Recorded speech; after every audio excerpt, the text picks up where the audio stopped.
गृहनिर्माण क्षेत्र विकास मंडळाच्या वतीने आज 2147 घरं आज त्यांची लॉटरी काढली.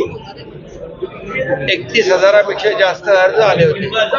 त्यामुळे आता म्हाडाच्या घरांना लॉटरीमध्ये मागणी लोकांची वाढत चाललेली आहे.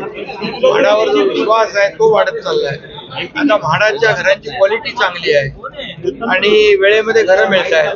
त्यामुळे आणि पूर्णपणे या सिस्टीम मध्ये जी कार्यपद्धती आहे पूर्ण पारदर्शकता आहे. त्याच्यामुळे कुठेही काही नाही, पूर्णपणे सिस्टीम जी आहे पारदर्शक केलेली आहे. त्यामुळे लोकांचा विश्वास आहे.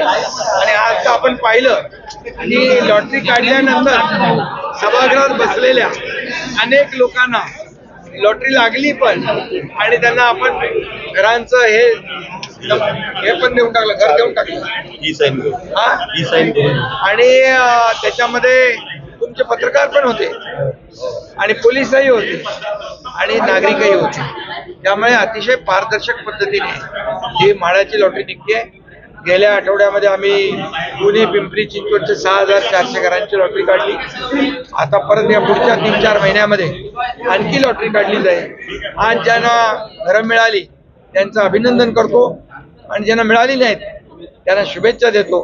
पुढच्या लॉटरीत त्यांनाही मिळतील. देश दुनिया की खबरों से जुड़े रहने के लिए ऑन टीवी न्यूज को फॉलो करें.